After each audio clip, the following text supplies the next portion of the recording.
connecting you to the future. Digital access to the Forbidden City. New developments in display technology.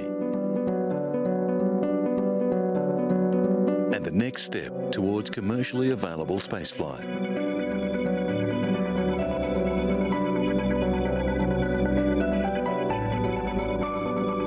The ancient Roman Forum is one of the Italian capital's biggest attractions, with tourists visiting from across the world. But people unable to visit the Eternal City for themselves can now take a virtual tour of ancient Rome. Billed as the largest digital archaeological reconstruction ever undertaken, Rome Reborn is cutting-edge technology from new tech demos. Images of approximately 7,000 buildings recapture Rome at the peak of its glory in 320 AD, during the reign of Constantine the Great. Using a handheld device, the virtual tourist can get a 360-degree view of how the city used to look. The technology can be applied to any site. The model that we're using has been constructed very meticulously by a team of researchers in order to faithfully represent the way Rome would have looked in 320 AD. This type of display has advanced rapidly due to the acceleration of computer graphics technology. The designers believe the system will be used as a new type of historical exhibit in museums. The next stage in the development of the virtual technology will see tours becoming available over the internet. This type of application is already being used in flight simulators, and it has great potential in a range of different areas. But although it's a powerful educational tool, nothing can compare to actually being in the city beside the Colosseum. And Rome is not the only place to have been digitally recreated. The Forbidden City to the north of Tiananmen Square is the world's largest palace complex, covering 74 hectares. Now, a 3D model of the Forbidden City is available, opening the city to those who might never see it in real life. It enables visitors to experience all aspects of the imperial city, as it was during the reign of the Ming and Qing emperors. When we first began this project, many colleagues thought it would affect the numbers who come to visit the Forbidden City. We said, it won't happen. This will bring even more visitors. It is the first time that IBM has employed its service-orientated architecture and on-demand computing resources to create an online 3D virtual world. The Forbidden City is divided into two parts. The emperors of the past ruled the nation from the southern section or the outer court. The northern section, or the inner court, is where the emperor lived with his family. The last emperor of China was driven out in 1924. Museum visitors can watch dramatized scenes, such as court officials meeting in conference with the emperor. They can interact with each other, or with a wide range of volunteers, staff and automated characters through pre-recorded or live guided tours on topics such as dragons, the imperial gardens or feng shui. Listed by UNESCO as a World Cultural Heritage Site in 1987, the Palace Museum is now one of the most popular tourist attractions in the world. Because this is the most visited museum in the world, the software developers were faced with a huge challenge. They had to create a forbidden city that can handle a lot of traffic. Using motion capture techniques, they developed character avatars that dressed in a historically accurate manner. Currently, most virtual worlds have a limit of around 50 or 60 people. The IBM developers had to make a system that would cope with thousands. Several thousand visitor avatars are able to coexist in the virtual museum. Having been the Imperial Palace for 5 centuries, the Palace Museum houses numerous rare treasures and curiosities. Building work on the palace complex began in 1407 and was completed in 1420. 就是虚拟空间有一特别大的好处，它除了跨越地域，它又跨越时 This 空。 virtual reality has one big benefit. It not only gets around geography, it also gets around time. 清朝的皇帝 I have not even seen what a Qing or Ming dynasty emperor looks like. But using this technology, they can turn a lot of the written record into something interactive to bring you to this world and let you interact. 让你跟他互动。 In the Forbidden City, you can take 6 different tours, but educators can actually lead a tour around various areas of the palace complex. So experts in different aspects of the Imperial Palace can use the virtual reality site in a similar fashion to the way an actual tour guide can lead a specialty tour around the physical museum.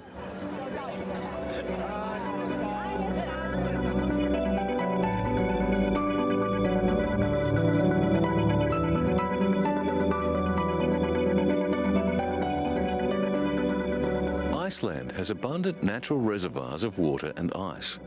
And because it sits on a geological hotspot, thermal springs with steamy discharges are common. The country uses geothermal energy to generate cheap, clean power. Meltwater from glaciers is also used to generate electricity. The only fossil fuel the country uses is for vehicles and transport. We have been steadily developing our geothermal harnessing while other nations have not been. Therefore, cutting-edge technology, bringing in new solutions, has happened here in Iceland for the past decades. Iceland's abundance of water and its volcanic structure also provide the country with natural hot water. In many places, this is piped and used for heating. Again, this has a very positive effect on Iceland's carbon footprint.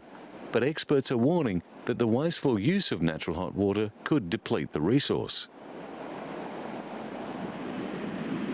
Energy is so cheap that geothermal water is used to keep pavements and car parks snow-free during the winter. Having an endless supply of geothermal water means 99% of homes in Iceland are run on renewables. Hot water from the springs is cooled and pumped into the taps of nearby homes. Stefan Arnoldsson from the University of Iceland is an expert in geothermal energy. He warns that the resource should not be taken for granted. Almost 90% of the people of Iceland, they use geothermal hot water for heating their home. So cheap is electricity in Iceland that they are looking to convert it to hydrogen to cut the country's reliance on fossil fuel to zero. Valdis Asta Adelsteindaughter is from Reykjavik. Married with 2 children, she works for the country's Civil Aviation Authority. Valdis says that during the winter, the family keep their heating system at 25 degrees Celsius. She thinks that Icelanders take water for granted, but she also considers her country's water to be the best in the world. Geothermal energy in Iceland first happened in the early years of the 20th century, when an enterprising farmer diverted a stream from a hot spring to heat his house. 4 decades later, the hot water was piped to houses and swimming pools across the island. Blue Lagoon is Iceland's largest geothermal public bath. Opened in 1989, it has become an important tourist spot. Iceland's location on one of the Earth's major fault lines, the Mid-Atlantic Ridge, means the country is dotted with volcanoes and hot springs. Reykjavik Energy, Iceland's biggest energy company, runs the Hellisheidi power plant, which is still only partially completed. It's located in the centre of the country. This is our oil or our gold, so to speak. If we didn't have this energy, we would have to import fossil fuels to provide us with electricity.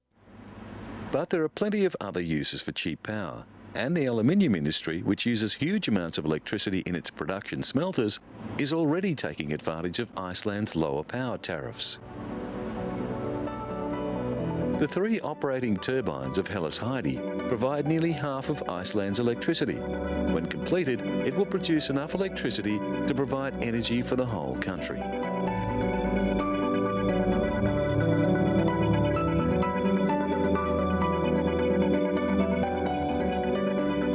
LG Display recently announced that it has developed an LCD display panel that refreshes 480 times every second. But what does this mean? Since flat panel display screens became popular, there has been a debate about the merits of 2 types of flat panel technology, liquid crystal or plasma. While the LCD panels had lower power consumption and better resolution, plasma screens had better contrast and could render fast-moving images more clearly. They could be made bigger too. Now, work done at the LG developmental labs in South Korea mean the company's soon-to-be-released True Motion display panels will have a much quicker response time, eliminating problems associated with fast-moving images. And scanning backlight technology has enhanced the LCD's contrast.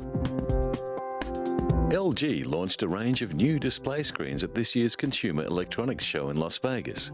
They stretch from the very thin picture frame unit to a 60-inch model. The company's 55-inch HD unit has an LCD screen that uses a different system of light-emitting diodes to deliver superior contrast. Another innovation is the separation of the screen from its signal processing electronics. The 2 components connect wirelessly so that the screen can be easily mounted on the wall. In combination with the enhanced picture quality, many of the new screens feature an invisible speaker system. The trend is to make the display unit more like a picture that hangs on the wall, and to highlight this, an array of screens were arranged like pictures in a gallery. The LH50 and PS80 series HD TVs are equipped with Ethernet ports and can access selected web content. And the Tokyo Metropolitan Museum of Photography has just mounted an exhibition called Still Motion, Liquid Crystal Painting, that displays a collection of artworks on flat-panel LCD screens. Dominic Legeman's YOLO V pays homage to Goya's painting The Inquisition Tribunal. As the viewer approaches, his image is imported onto the screen. Sam Taylor Wood's Still Life pictures a bowl of fruit as it ages over several weeks.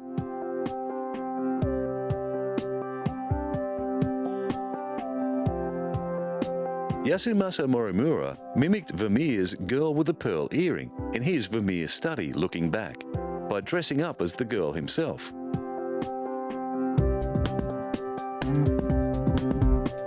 Museum curator Satomi Fujimura explains that the artworks have their origins in traditional paintings, but they also explore future styles and directions that become possible as the use of technology in art evolves.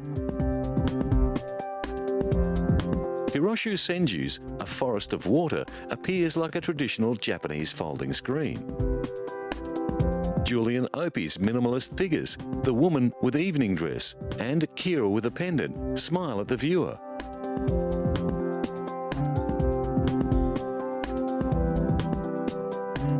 Shiyuki Kojima's rhythmic calm, Land of Sand expresses the constant shifting of the dunes in the wind. One room of the gallery is pitch black, and the LCD screens appear to emerge from the darkness, showing small scenes of moving life. The Tokyo Metropolitan Museum of Photography has always included film in its range of interests, but this LCD exhibition is a new development. It represents a fusion of the moving image and the more traditional framed art hanging on the wall.